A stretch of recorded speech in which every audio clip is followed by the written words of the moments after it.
In Italy, we had a very important step at the end of last year in this roadmap towards digital agenda and towards the NGN infrastructure. There has been a table coordinated by the government there with all the operator, alternative and the incumbent. And this table arrived to set up a solution, an hypothesis of solution for that.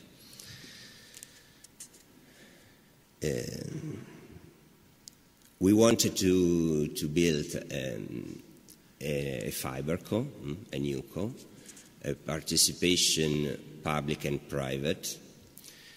This is an agreement, you have to think, that has been signed by the government and has been signed by all the CEO of the operators, including the CEO of the incumbent. The public intervention there is based on the principle of the market economy investors, excluding in principle the public aid. And an executive committee is going on in this phase 2, let me say, of this table, trying to fix the business plan for this new co and the governance for that. Results that has been reached in phase 1 are very important. This is, I hope, is for you. Sorry, I hope for you is okay. It's a little technical, but I try to explain just from a general point of view. We can say that this is quite an Italian solution. Let me say. So you have from one side an incumbent that is really fond of GPON technology. From the other side, you have the alternative operators that prefer a lot a point-to-point because it's an unbundling, enabling the unbundling network. So we found an infrastructure that can stand the two solutions.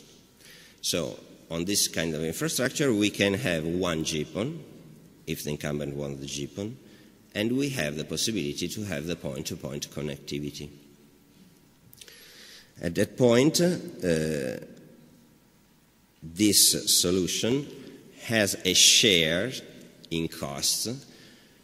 There is a large part of costs that are common. I show you here. A large part of costs are common. About 7 billion, 0.4 are common. Common, I mean, from the GPON point of view and from the point-to-point point of view. And a part of the costs are dedicated to the two different approaches. For example, GPON approach needs, GPON approach needs a switching point in the basement of the building and needs splitters, passive splitters in the network. Point-to-point approach needs specifically a bigger ODF in the central office and more fibers in the primary network. So in this table, there has been signed an agreement that says, okay, 7.4 billion are common, 300,000 are specific from the GPON point of view for the equipment needed by GPON, and 400,000 are specific for point-to-point architectures.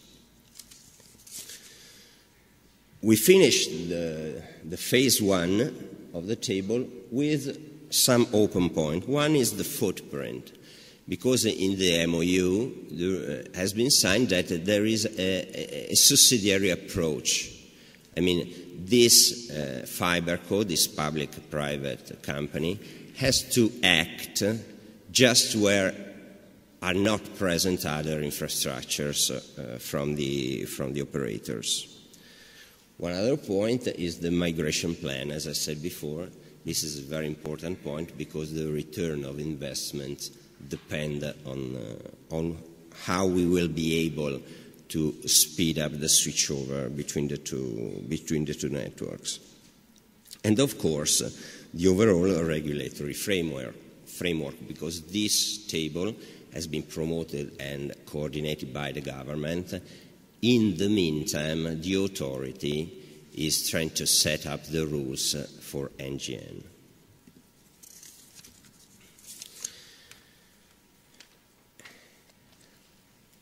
And clearly, the regulatory environment has a strong impact on that.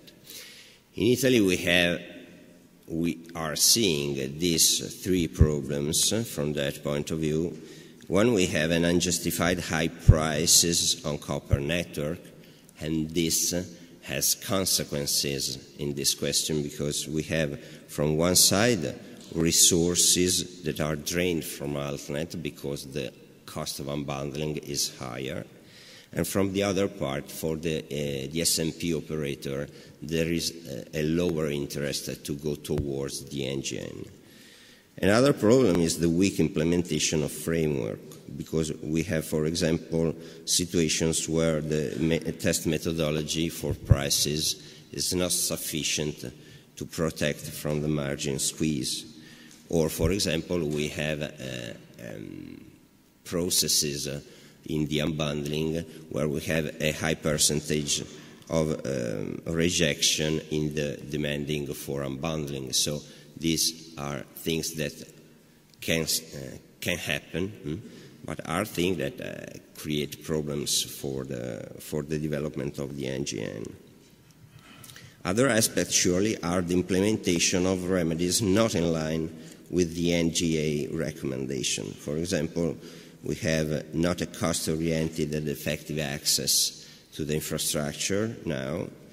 We have no fiber unbundling of the local loop obligation. The wholesale broadband access, called bitstream access, are not yet available for the alternative. And we have not a clear timeline for migration. So we think that this is the Italian experience, is the Italian situation. We are taking in this discussion all the experience that we have since 10 years, because for Fastweb, FTTH is a project that started 10 years ago. But we think that sharing experiences also at the European level will help everybody to go towards the goals of the digital agenda. Thank you very much.